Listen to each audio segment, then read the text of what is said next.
ጦርነቱ አበቃ። የሂትለር ግፍ፣ ዘግናኝ ጭካኔና በሕዝብ ላይ ያደረሰው አስከፊ ጠባሳ ቁስሉን ትቶ አለፈ። ፋብሪካዎቹ በቦምብ ተደብድበዋል። ጀርመን አብዛኛውን ክፍሏ ወድሞ ነበር። የናዚ አገዛዝ ፈራርሷል። በሂትለር ምክንያት የተጀመረው የጀርመን የሕዝብ መኪና እንኳን መኪና ሊያመርት ይቅርና ዳቦ መግዛት በማይችል በፈረሰ ሀገር ውስጥ ምንም አይነት ተስፋ አልነበረው። ያንን የወደመ ፋብሪካ ሊገዛው የሚችል አንድም ባለሀብትም አልነበረም። በማንኛውም አመክንያዊ የንግድ ሕግ ቮልስዋገን በ1945 መውደም ነበረበት። ነገር ግን ከመሞት ይልቅ የጀርመን ዳግም ልደት ምልክት ሆነ። በአመድ ከተሸፈነች ሀገር ላይ አንድ ትልቅ ተስፋ ተገኘ። በድንገት ቮልስዋገን ማምረት ጀመረ። ትንሿ መኪና ከፍርስራሹ መሃል ወጣችና በሁለት አስርት ዓመታት ውስጥ ቮልስዋገንን በዓለም ላይ ካሉ በጣም ስኬታማ የመኪና ካምፓኒዎች ውስጥ አንዱ አደረገች። ታዲያ በአምባገነንነት ስር የተወለደ ካምፓኒ እንዴት ከሙሉ ውድመት ተርፎ ወደ ዓለም አቀፍ ግዛት ሊቀየር ቻለ? እውነተኛው ታሪክ የሚጀምረው እዚህ ጋር ነው። ይህ ክፍል 2 የቮልስዋገን ታሪክ ነው። ክፍል 1ን ያላያችሁ ካላችሁ ይህንን በመጫን እንድታዩት እንጋብዛችኋለን። በነገራችን ላይ የዓለማችንን ኢኮኖሚ የሚያንቀሳቅሱ ትላልቅ ግዙፍ ተቋማትን ከገነቡ 1% ከሚሆኑ የዓለማችን ስኬታማ የሥራ ፈጣሪዎች ዓለም ውስጥ መቀላቀል ከፈለጋችሁ ቻናላችንን ሰብስክራይብ በማድረግ የራሳችሁን ካምፓኒ ለመገንባት የሚያስፈልጋችሁን ዕውቀትና ልምድ ከቀደሙ ታላላቅ ሰዎችና ካምፓኒዎች በነፃ እንድትሸምቱ እንጋብዛችኋለን። አሁን በቀጥታ ወደ ተረካችን።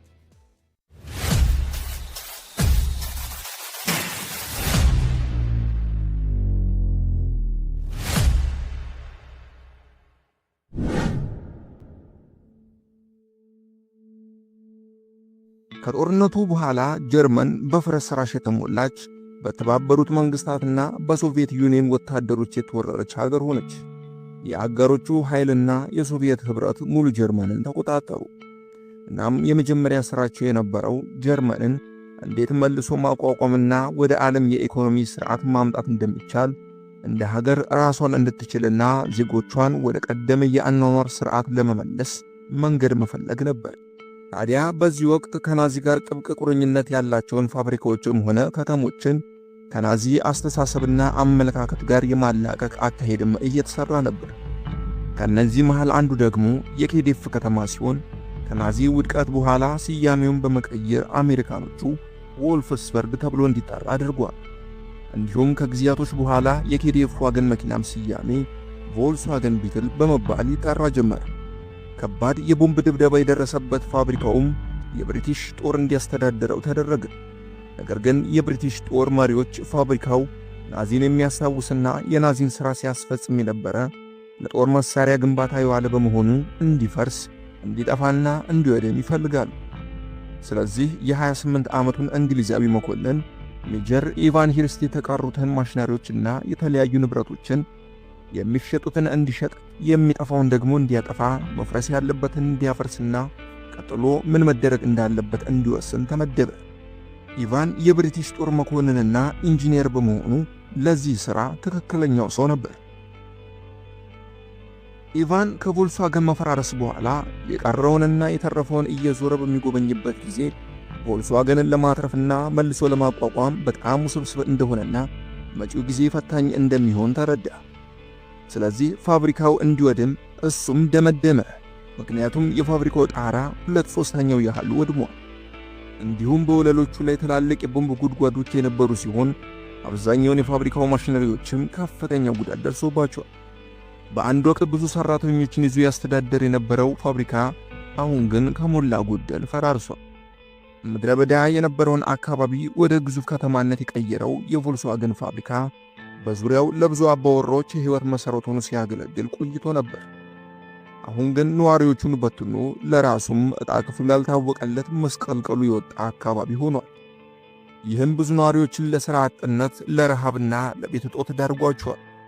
ፋብሪካው ምርት ማምረቱን ካልቀጠለ የቮልፍስበርግ ነዋሪዎች ያለ መኖሪያ ቤትና ምግብ የከፋ ችግር ውስጥ እንደሚገቡ በማሰብ ቢያንስ በዚህ ፋብሪካው በፈራረሰበት ወቅት እንኳን ለነዋሪዎች ሥራ መስጠትና ከተማዋን መልሶ በመገንባት ረገድ ቁልፍ ሚና መጫወት ይችል እንደሆን ኢቫን አሰበ።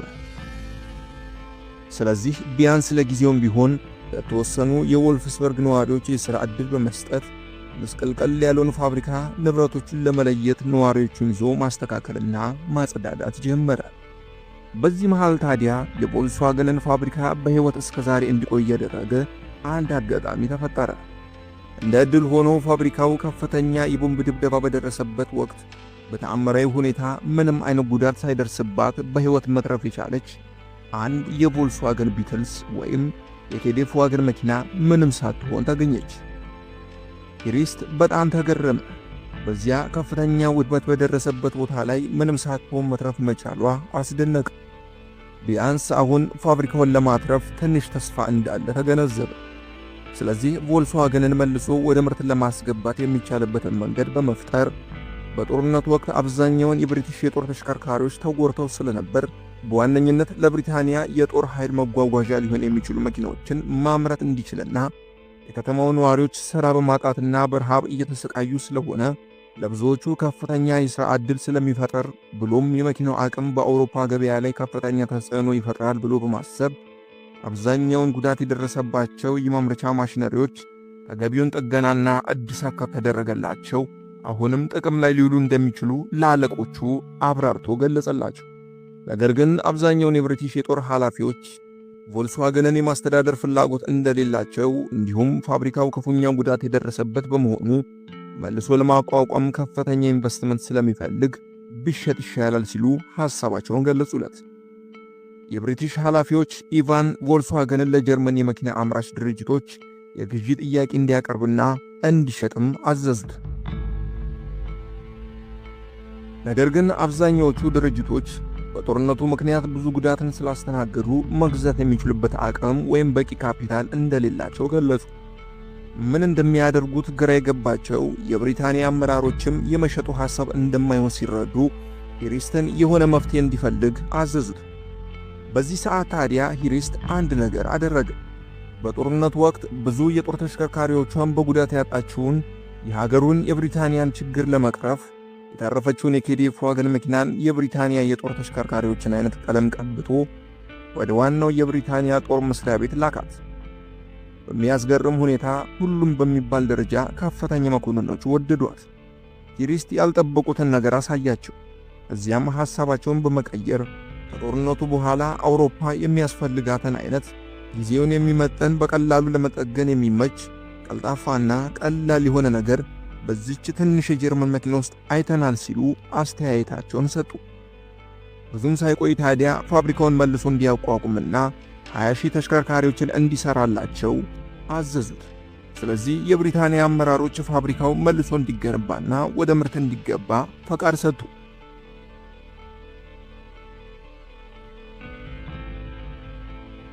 ሂሪስት ፋብሪካውን ወደ ምርት ለማስገባት የቀድሞ የፋብሪካው ባለሙያ ሰራተኞችን ለመቅጠር ሞከረ። ነገር ግን ሊያገኝ የቻለው ጥቂት ባለሙያዎችን ብቻ ነበር። ምክንያቱም የቀድሞ የፋብሪካው ሰራተኞች የተወሰኑት በጦርነቱ ወቅት ሲሞቱ፣ የተወሰኑት ደግሞ ከነጻነቱ በኋላ ወደ የሀገራቸው ተመልሷል። የተቀሩት ደግሞ በብሪቲሽ ቁጥጥር ስር በመሆን እስር ቤት ገብቷል።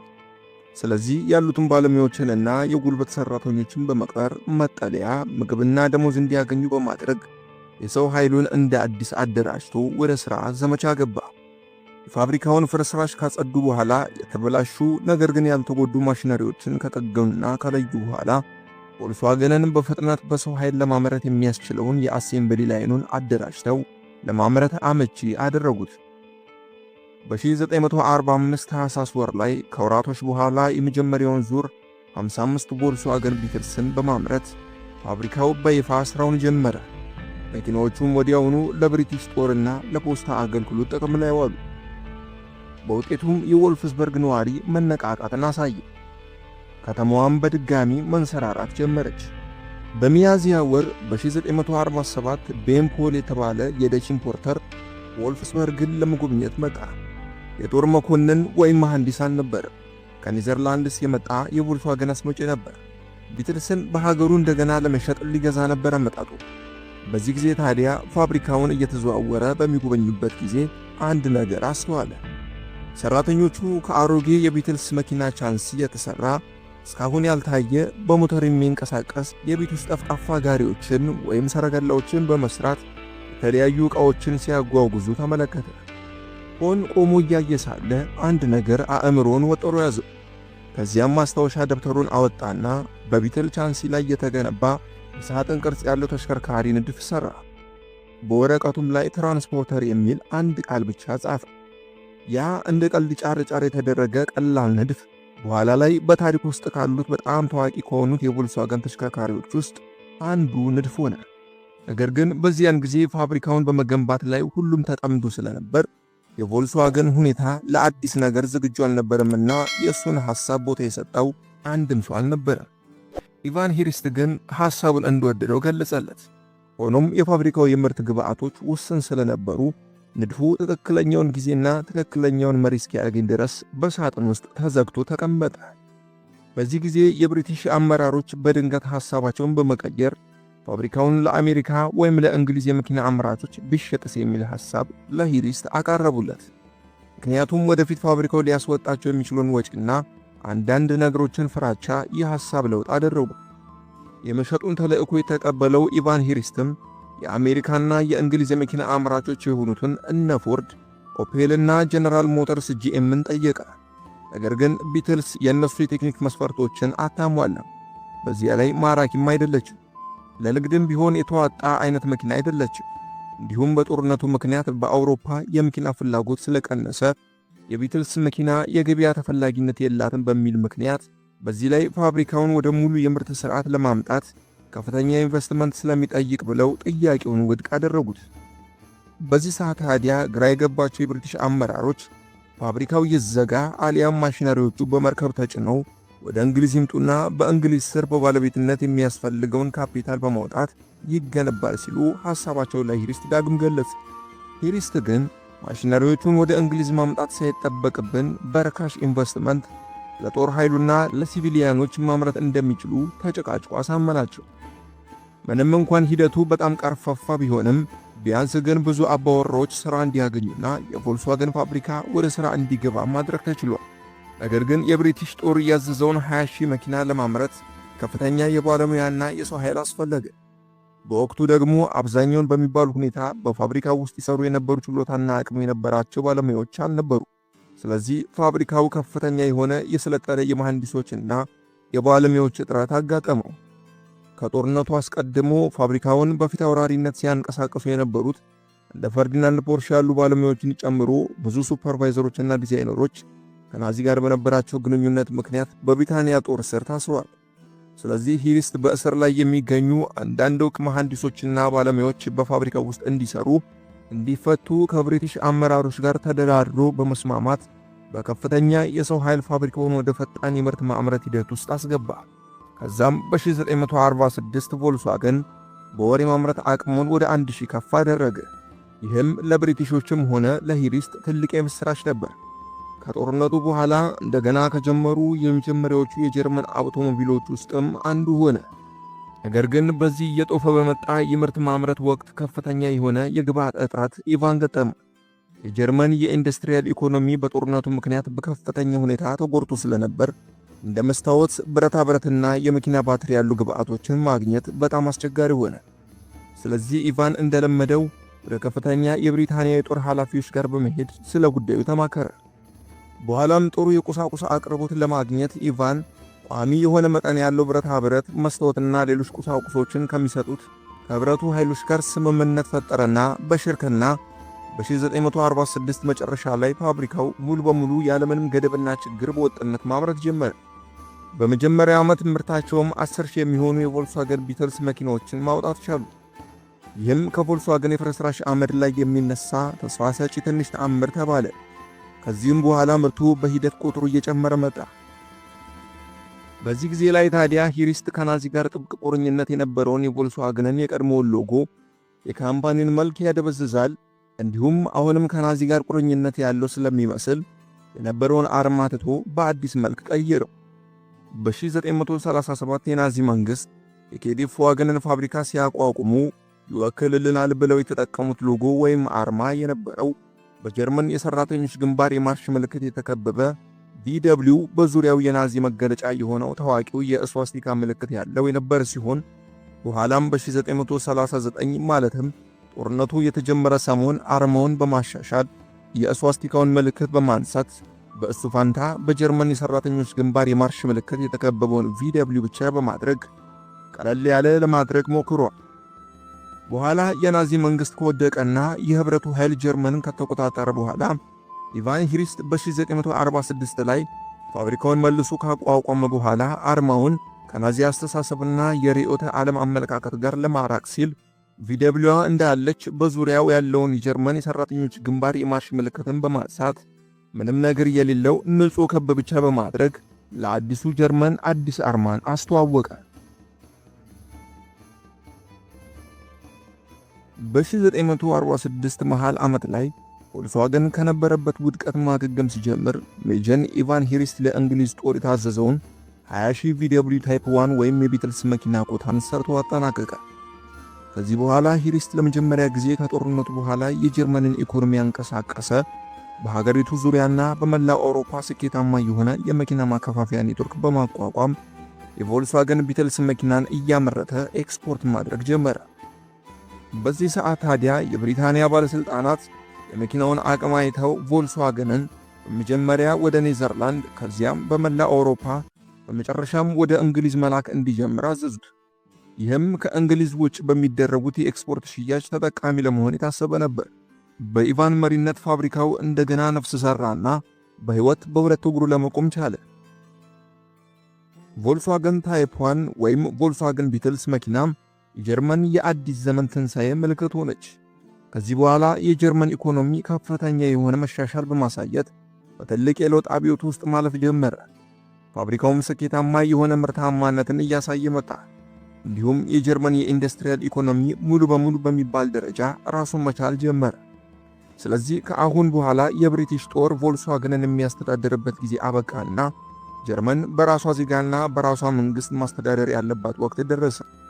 አሁን ባለስልጣናቱ ለረጅም ጊዜ ፋብሪካውን ሊያስተዳድር የሚችል እንደ ኢቫን ሂሪስት ያለ የማስተዳደርና የመምራት አቅምና ችሎታ ያለው ሰው መፈለግ ጀመሩ። በስተመጨረሻም ጀርመን ሰራሹ በኋላ አሜሪካ የግሏ ባደረገችው በመጨረሻም ተንከባሎ በፈረንሳዊ ቡድን PSG እና በኔዘርላንድ ቡድን ስር በሆነው ኦፔል ውስጥ በጅምላ ምርትና በኤክስፖርት ማኔጅመንት ላይ ባለው ልምድ አማካኝነት በብሪታንያና በጀርመን ባለስልጣናት ቮልክስዋገንን ትመራዋለህ ወይ የሚል ጥያቄ ቀረበለት። ሃይንዝ ኖርዶፍ፣ እነ ፎርድ፣ ጄኔራል ሞተርስና ሮቨርን ጨምሮ ለግዢ የቀረበላቸውን ጥያቄ ውድቅ አድርገው ዋጋ ቢስ ሲሉ ያጣጣሉትን ቮልክስዋገንን አዎ በሚገባ ሲል የአስተዳደርነት ጥያቄውን ተቀበለ። ከዚህ በኋላ ኖርዶፍ ቮልክስዋገንን ሙሉ በሙሉ ለማስተዳደር ተመደበ። የቮልክስዋገን ኃላፊነትና የወደፊት ዕጣ ፋንታ በኖርዶፍ ትከሻ ላይ ወደቀ። የብሪቲሽ ጦርም ቮልክስዋገንንና ጀርመንን ለአዲሱ የምዕራብ ጀርመን መንግስት አስተላልፎ ጀርመንን ለቀው ወጡ። በመጨረሻም ቮልክስዋገንን ከአመድነት አንስቶ ተስፋ የዘራበት ኢቫን ሂሪስት ሥራው ተጠናቀቀ። የቮልክስዋገን ፋብሪካን በይፋ ለጀርመን ሕዝብና መንግስት አስተረክቦ ሄደ። በአንድ ወቅት በናዚ መንግስት ፕሮፓጋንዳ የተወለደው ፋብሪካ አሁን የእድገት የተስፋና የዳግም መወለድ ምልክት ሆኖ እንደገና በጀርመን ምድር ላይ አቆጠቆጠ። በመጨረሻ ጀርመን አመዷን አራግፋ አዲስ ክንፍ አብቀላ መነሳሳትና ማኮብኮብ ጀመረች። ከዚህ በኋላ ቮልክስዋገን ወደ ዓለም አቀፋዊ በላይነት የሚያደርገውን ጉዞ በራሷ በጀርመን ሕዝብና መንግስት እንደ አዲስ ጀመረ። የቮልክስዋገን ፋብሪካ ቁጥጥርም 20% የሚሆነውን ድርሻ ራሱ የቮልክስዋገን ፋብሪካ ያለበት የቮልፍስበርግ ከተማ በስሩ አድርጎ የሚያስተዳድረው የታችኛው የሳክሶኒ ግዛት መንግስት ይዘው ቀሪውን 80% ደግሞ የጀርመን ፌዴራል መንግስት በመያዝ ቮልክስዋገን በሀገሩ መንግስትና ህዝብ ማደግና መስፋፋቱን አሃዱ ብሎ ጀመረ። ከጥቂት ዓመት በኋላ ቮልክስዋገን ቢትልስ መኪና ብቻ ሳትሆን ዓለም አቀፋዊ የተስፋ የቀላልነትና የሀገር ዳግም መወለድ ምልክት ሆነች። ኖርዶፍ የፋብሪካው ትልቅ ጥንካሬና የጀርባ አጥንት የሆነችው ቢትልስ እንደሆነች በደንብ ተረድቶ በጊዜ ሂደት አንዳንድ ሜካኒዝሞችን እያሳደገ የተወሰኑ ማሻሻያዎችን በማድረግ ዲዛይኖቹን ቀላልና ማራኪ በሆነ መልኩ በሰፊው ማምረት ላይ ሙሉ በሙሉ ትኩረቱን አድርጎ መስራት ጀመረ። ይህም ምርቱን የበለጠ ውጤታማ አደረገው። ተጨማሪ ገቢና የውጭ ምንዛሪ ለማግኘት ከአውሮፓ ገበያ ጀምሮ ወደ ተለያዩ ሀገራት ምርቶቹን ኤክስፖርት ማድረጉን አጥብቆ በትልቁ ገፋበት። አካሄዱ አደገኛ ነበር፣ ውጤቱም እንደዛው። በ1950 የቮልክስዋገን ምርት አንድ ሶስተኛው በ18 ሀገሮች ውስጥ ከተሸጡ ከ27000 በላይ ተሽከርካሪዎችን ወደ ውጭ ላከ። ነገር ግን በአሜሪካ ባለው ገበያ ውስጥ በቀላሉ ሊገባበት የሚችለው ጉዳይ አልሆነለትም። የቢትልስ አነስተኛ መጠን አሜሪካውያን ከሚወዷቸው ትላልቅ አንጸባራቂ መኪኖች ፍላጎት ጋር ተጋጨ። ለብዙዎቹ ቮልክስዋገን ቢትል የናዚ መኪና ነው። አንዳንዶች ደግሞ የሂትለር ሕፃን ብለው ይጠሯታል። አንዳቸውም እንደ መኪና ሊያዩዋት አልቻሉ። በ1949 ቢትል ለመጀመሪያ ጊዜ ወደ አሜሪካ ገበያ ሲገባ በሚያስገርምና በሚያስደንቅ ሁኔታ ሁለት ብቻ ነበር የተሸጠው። ኖርዶፍ ጉዳዩን በደንብ ለማጣራት ሞከረ። በሰዓቱ የነበረው ትልቁ ችግር ከውጭ የሚገቡ መኪኖች ውድ የሆኑ ጥገናዎችና አነስተኛ የሆነ መለዋወጫ ነው የሚኖራቸው የሚል ስጋት ሕዝቡ እንደነበረበት ተረዳ። ነገር ግን እንደተባለው የሂትለር ሕፃን መሆኗ ብዙም ችግር አልነበረው። ምክንያቱም የመኪናዋ የመግዣ ዋጋና በወቅቱ ከነበሩት መኪኖች የነበራት ለየት ያለ ፐርፎርማንስ ሕዝቡ በቀላሉ እንዲንቃት አላደረጋቸው። ታዲያ ኖርዶፍ እነዚህን ስጋቶች በመረዳት ገዢዎች በራስ መተማመን እንዲኖራቸው በመላው አሜሪካ የሽያጭና የጥገና አገልግሎቶች የሚሰጡባቸው ማዕከሎችን በመገንባት የአሜሪካው ቮልክስዋገንን መሰረተ። ቀስ በቀስ ሽያጮች መንሰራራት ጀመሩ። ከጦርነቱ በኋላ በአሜሪካን በተስፋፋው የንብረትና የሀብት ፍቅር እንዲሁም በሽማችነት ላይ ተስፋ የቆረጡ ወጣት አሜሪካውያን ቢትልስን የቀላልና የነጻነት ምልክት አድርገው ተቀበሏት። በ1954 ላይ ከነበረው 6000 መኪና ሽያጭ በ1958 ወደ 100,000 በማደግ ስኬቱ እንደ ሮኬት ተወነጨፈ። በሚያስደንቅ ሁኔታ ቮልክስዋገን እስከ 1959 ድረስ ምንም አይነት ማስታወቂያ ሳይሰራ እድገትና ስኬቱን ማምጣት የቻለው ሙሉ በሙሉ ቃል በቃል ዘመቻ ወይም ቦርድ ኦፍ ማውዝ ብቻ ነበር። የቢትልስን ዓለም አቀፋዊ ስምና ጥራትን እንደገና መገንባት ላይ ትኩረቱን አድርጎ ሲሰራ የቆየው ኖርዶፍ የቢትልን ስኬት ካረጋገጠ በኋላ ከዚህ በላይ ሌላ የተለየ ነገር ለማድረግ ማሰብ ጀመረ። ቮልክስዋገን ተግባራዊ የሆነ ሁለተኛ ሌላ አዲስና ለየት ያለ ሞዴል መኪና እንዲኖረውም ፈለገ። ይህን ጊዜ ነበር በሳጥን ውስጥ የተቀመጠችውን የደች ኢምፖርተሩን የቤን ፖል ኢድሮን ንድፍ ያገኘው። ኖርዶፍ ንድፉን በጥንቃቄ አጠናው። ትንሽ የሳጥን ቅርጽ ያለው ቀላልና ቀልጣፋ ከቢትል ጋር ተመሳሳይ ክፍሎች ያሉት ለየት ያለ ቫን ነበር። ለጀርመን ብቻ ሳይሆን ለዓለምም ቢሆን ትልቅ አቅም ያለው ጊዜው የሚያስፈልገው አይነት አዲስ ሞዴል እንደሆነም አስተዋለ። የተለያዩ ዕቃዎችን ከሙሉ ቤተሰብ ጋር ማጓጓዝ ወይም እንደ ተንቀሳቃሽ አውደ ጥናት እንኳን ሊያገለግል የሚችል ምርጥ ተሽከርካሪ እንደሚሆንም አሰበ። ኖርዶፍ ከቮልክስዋገን መሐንዲሶች ጋር በመሆን ቀጣዩን የቪደብሊው ታይፕ 2 ፕሮቶታይፕ ማዘጋጀት ጀመረ። ሆኖም ግን በሥራው ወቅት ያላሰቧቸው አዳዲስ ተግዳሮቶች ያጋጥሟቸው ጀመር። የቢትል ሞተር ለዚህኛው አዲስ ሞዴል መኪና በጣም ደካማ ነበር። ቻንሲውም ቢሆን ተጨማሪ ክብደትን ለመቋቋም ለውጥ መደረግ ነበረበት። እንዲሁም ኤሮዳይናሚክሱ ሙሉ በሙሉ እንደገና ሊታሰብበትና ሊሻሻል የሚገባው ነበር። ስለዚህ ብዙ ነገሮችን ማጣራትና መለዋወጣቸውን ቀጠሉ። አንድ ፕሮቶታይፕ ያልቅና ይሞከራል። በድጋሚ ደግሞ ተሻሽሎ በሌላ ፕሮቶታይፕ ይቀየራል። የተለያዩ ተደጋጋሚ ሙከራዎችን ያካሂዳሉ። በድጋሚ ደግሞ ሌላ ሙከራ ያደርጋሉ። እንዲህ እያሉ ብዙ ቆዩ።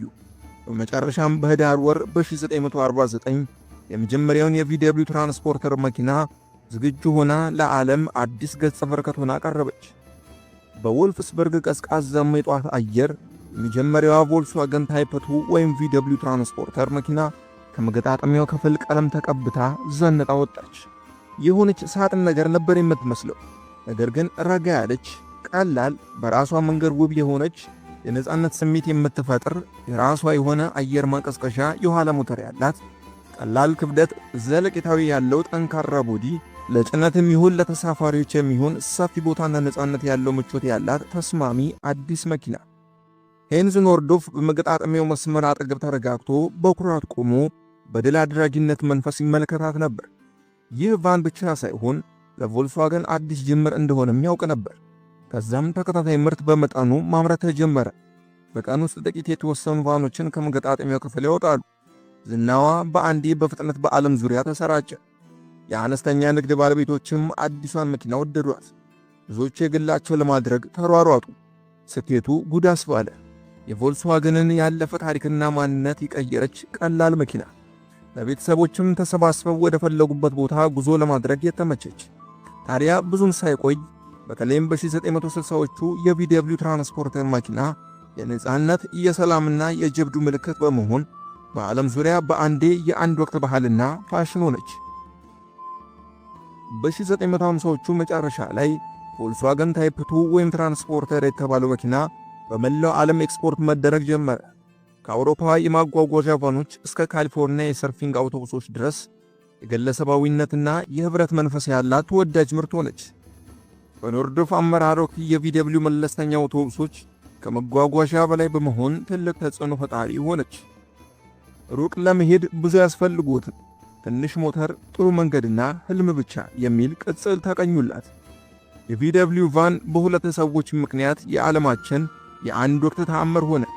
የቤምፖን ሐሳብ በሄንዝ ኖርዶፍ ትልቅ ጥረት ወደ ዛሬው ግብዳ ስኬት ተቀየረ። የፖን ንድፍ ባይኖር ኖሮ ምንም ሐሳብ አይኖርም ነበር። የኖርዶፍ አመራርነትም ባይኖር ኖሮ ፋብሪካ፣ ምርትና ቅርስ አይኖርም ነበር። አንድ ላይ ሆነው አንድን ታሪክ ወደ ሚሊዮኖች የሚሸጋገር ህልም ቀይረውታል። የመጀመሪያው የቪደብሊው ታይፕ 2 ምርት በ1950 መውጣት ሲጀምር ብዙዎች የፕላኔቷን እያንዳንዱን ጥግ እንደሚጓዙባት ያወሩ ነበር። ቪደብሊው ታይፕ 2 ወይም ትራንስፖርተር ፈጣን አልነበረችም፣ የቅንጦትም አልነበረችም። ነገር ግን አስተማማኝ ምቾትንና ነፃነትን ለእያንዳንዱ ሰው ሰጥታለች። ኖርዶፍ ቢትልስ ለብዙዎች ቀላልነትንና ምቾትን ሰጠቻቸው። አሁን ደግሞ ትራንስፖርተር ለብዙዎች ሙሉ ነፃነትን ሰጠቻቸው ሲል ተናግሯል። እንዲሁም በቬትናም ጦር ወቅት በጸረ ባህል እና በሰላማዊ እንቅስቃሴዎች ውስጥ በጥብቅ የተቆራኘ የባህል ምልክት ሆነች። በሀገራችንም ቢሆን አሁንም ድረስ አንዳንድ ሰዎች እየተጠቀሙባቸው እናያለን። ስለዚህ የቮልስዋገን ምስል ከናዚ ጀርመን ዘመን በጣም ርቆ መጥቷል ብሎ መናገር አያስፈልግም። ምክንያቱም ይህ ሁሉ ስኬት በደንብ በግልጽ በራሱ የሚያሳይ ነበርና።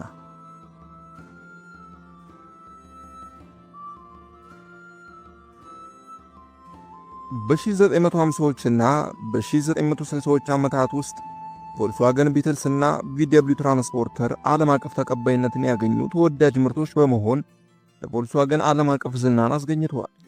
በዚህም ቮልስዋገን ራሷ በጀርመን መመራት ከጀመረበት ጊዜ አንስቶ እስከ 1955 ባለው ጊዜ ውስጥ 1 ሚሊዮን ቢትልስን በመሸጥ የመጀመሪያውን ታሪክ አስመዘገበ። በ1972 የቮልስዋገን ቢትልስ ከፎርድ የሌጀንድ ሞዴል ቲ መኪና ስኬት በልጦ በዓለም በጣም የተሸጠ መኪና ሆነ። በመቀጠል ኖርዶፍ ወቅቱን ያማከለ በጣም ተወዳጅና ውብ የሆነችውን የስፖርት መኪና ካርማንጂያን ለዓለም አስተዋወቀ። ቮልስዋገን ሰዎች የሚፈልጓቸው መኪኖች ብቻ ሳይሆን የሚመኟቸው መኪኖችን እንኳን ሳይቀር መሰረት እንደሚችል በዚህ አረጋግጧል። እነኚህንም ስኬት ተከትሎ ቮልስዋገን ዓለም አቀፋዊ ስሙን ሊያጠናክሩለት የሚችሉ ሌሎች የመኪና ሞዴሎችን መስራቱን ቀጠለ። በሄንዝ ኖርዶፍ የሚመራው ቮልስዋገን በጥራትና በቀላልነት ቀስ በቀስ መስፋፋቱን ቀጥሏል። ከዛም ሚድ ሳይዝ ሴዳን የሆነችውን ቪደብሊው ታይፕ 3ን በሶስት አይነት ዲዛይን ኖችባክ፣ ፋስትባክና ስኩዌር ባክን በማምጣት በ1961 የቢትል አስተማማኝ ምህንድስናን በመጠበቅ ለቤተሰቦች አስፈላጊ የሆነ ተጨማሪ ውበትን አምጥቷል። በመቀጠል በ1960ዎቹ መጨረሻ ላይ ላርጀር እና ሞር አድቫንስ ሴዳን የሆነውን ቪደብሊው ታይፕ 4ን በሁሉም ምርጫ አቀረበ። ቪደብሊው 411 እና ቪደብሊው 412 በማለት በሁለት አይነት ሞዴል አቅርቧል። በዚህም አላበቃ። ቮልስዋገን ትልቅ ስኬት የተቀናጀባትን ዳሸር ወይም ፓሳት በመባል የሚታወቀውን መኪና አቀረበ። በእነዚህም በዓለም ዙሪያ የቮልስዋገንን ስም ከፍ አድርጎ ሰቀለ። ከዚህ ሁሉ ስኬትና ተጽዕኖ ፈጣሪነት በኋላ ሄንዝ ኖርዶፍ በ1968 አረፈ። ከሱ ሞት በኋላ ፋውንዴሽኑ ቮልስዋገንን ይበልጥ ወደ ሌላ አዲስ የለውጥ ዘመን አሸጋገረ። የኋላ ሞተር የሆኑ ሬር ኢንጂን መኪኖች እየጠፉ የነበረበት ወቅት በመሆኑ ቪደብሊው አዲስ ሌላ አቅጣጫ ሊኖረው እንደሚገባ በማሰብ በ1974 ከኖርዶፍ ሞት በኋላ መንበረ ሥልጣኑን በተቀበለው በጆርጌቶ ጉይጂያሮ የተነደፈው አዲሷ ጎልፍ ወይም አሜሪካኖች ራቢት ብለው የሚጠሯት ፍሮንት ኢንጂን ወይም የፊት ሞተርና ፍሮንት ዊል ድራይቭ ያላት ዘመኑን የቀደመች መኪና ለዓለም እንካችሁ አለ። ይህም በቮልስዋገን ታሪክ ውስጥ ትልቅ አብዮት የቀሰቀሰ ግዙፍ ስኬት ነበር። ብዙም ሳይቆይ ጆርጌቶ ተወዳጆቹን መኪኖች ፖሎና ጂታን አስከትሎ አመጣ። እያንዳንዳቸው የተወሰኑ የራሳቸው የሆነ ተፈላጊነት ያላቸው ወጣት አሽከርካሪዎችንና ባለሙያዎችን ኢላማ ያደረጉ ጊዜውን የዋጁ ድንቅ መኪኖች ገበያውን አጥለቀለቁት። በጊዜ ሂደት ቮልስዋገን ከአንድ የመኪና አምራች ካምፓኒነት ወደ የተለያየ ዓለም አቀፍ ብራንድ ወዳሉት ግዙፍ ካምፓኒነት ተለወጠ። በ1980ዎቹ ጊዜ ለጠንካራ የምህንድስና ጥበብና ለዘላለም በሚቆይ ዲዛይን አውጭነቱ ያለው ዝና በአውሮፓና ከዚያም በላይ ባሉ ሀገራት ላይ የተሽከርካሪ ኢንዱስትሪ ቁንጮ መሪ አድርጎታል። እንዲሁም ቀጣዮቹ 10 ዓመታት የቮልስዋገን እውነተኛ ዓለም አቀፍ የኃይል ማመንጫ እድገት መሆኑን አመላካች ነበር።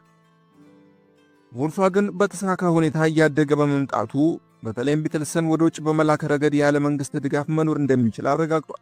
ስለዚህ መንግሥት ፊቱን ሙሉ በሙሉ ወደ ሌሎች የልማት ሥራዎች ለማዞር በማሰብ ቮልስዋገንን ከራሱ ቁጥጥር አውጥቶ በእጁ የነበረውን 80% ቅልጥፍናን፣ ውድድርንና ኢንቨስትመንትን የሚያበረታታ ይሆናል በሚል ትልቅ እይታ የጀርመን መንግሥት ቀስ በቀስ አክሲዮኑን ለግል ባለሀብቶችና ካምፓኒዎች ሸጠ። በ1960ዎቹ አጋማሽ አብዛኛው የቮልስዋገን አክሲዮን በግለሰቦች እጅ ተያዘ። ምንም እንኳን መንግሥት ለተወሰኑ ዓመታት አናሳ ድርሻ ይዞ ቢቆይም በኋላ ግን ቮልስዋገን ሰፋ ያለ ኢንቨስትመንትን በመፍቀድ በአክሲዮን ልውውጥ ላይ እንኳን ሳይቀር ተዘርዝሮ በይፋ የሚሸጥ ካምፓኒ ሆነ። ይህም ቮልስዋገንን በፍጥነት በዓለም አቀፍ ደረጃ በፍጥነት እንዲስፋፋ አድርጎታል።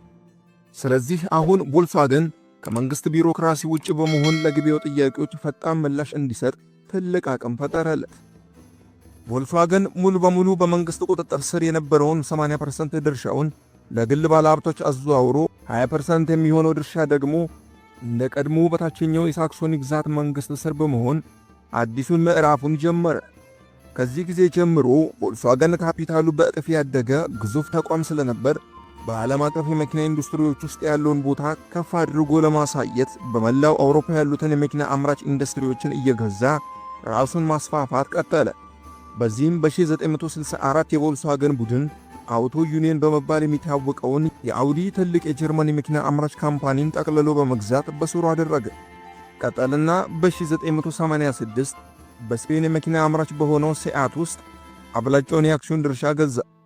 ከዚያም በ1991 የቼክ መኪና አምራች የሆነውን ሽኮዳን በመግዛት ሀያል የመኪና ብራንድነቱን በማስፋት በዓለም አቀፍ የመኪና ኢንዱስትሪ ውስጥ ያለውን መገኘት አጠናክሮ ቀጠለ። በዚህም አላበቃም። በማስከተል የቮልስዋገን ካምፓኒ በ1998 ሌሎች ተጨማሪ ትላልቅ የአውሮፓ ስኬታማ የመኪና ብራንዶችን ለረጅም ጊዜ የሕዝብ መኪና ከሚለው መፈክሩ ከፍ በማለት አልትራ ሌክዠሪ የሆኑትን ጣሊያን ሰራሹን ላምበርጊኒን፣ ፈረንሳይ ሰራሹን ቡጋቲንና እንግሊዝ ሰራሹን ቤንትሊን በመግዛት አስገራሚ የመኪና ስብስቦችን ይዞ በቮልስዋገን ካምፓኒ ስር በማድረግ በዓለም አቀፍ ደረጃ ሀያል የመኪና አምራችነቱን አሳይቷል። ይህም በዓለም ላይ ካሉ ትላልቅ የመኪና ግዛቶች ውስጥ አንዱ የሆነውን የቮልስዋገን ቡድንን መገንባት ችሏል። እንዲሁም በ1998 የጥንቱ ዘመን ናፍቆት የሆነችው የቮልስዋገን ታሪክ ጅማሮ ቢትልስ እንደገና በተሻሻለ ሞዴል በተዋቡና በተቀናጡ ዘመንኛ ምርቶች ኒው ቢትል በሚል ስያሜ እንደገና ወደ ገበያው ብቅ አለች። በመቀጠልም የቮልስዋገን የመጀመሪያ መኪና የሆነችውን ቢትልስን በአዶልፍ ሂትለር ትዕዛዝ መሠረት የነደፈው ፈርዲናንድ ፖርሽ የመሠረተውን የመኪና ካምፓኒ ፖርሽን በሚያስደንቅ የሰለሜ ጨዋታ ቮልስዋገን በ2012 የራሱ በማድረግ ኢኮኖሚ ከማይጎዱ ተመጣጣኝ ዋጋ ካላቸው መኪኖች አንስቶ እስከ ቅንጡ የሆኑ ውድ መኪኖችን በመያዝ ስሙን መቼም እንዳይወርድ ከፍ አድርጎ በዓለም ዙሪያ ተከለ። ራሱን ወደ ኃይለኛና ሰፊ በስሩ ብዙ የአውቶሞቲቭ ካምፓኒዎች ወዳሉት ግዙፍ ካምፓኒነት አሳደገ። በነገራችን ላይ ፖርሽ ቮልስዋገንን የራሴ አደርጋለሁ ብሎ ሲያስበው በቮልስዋገን ተውጦ ቀረ። የዚህን አስገራሚ ታሪክና የቮልስዋገንን ሌላኛውን ቀሊድ ደግሞ ሌላ ጊዜ ለብቻው በሌላ ቪዲዮ ይዤላችሁ እመጣለሁ።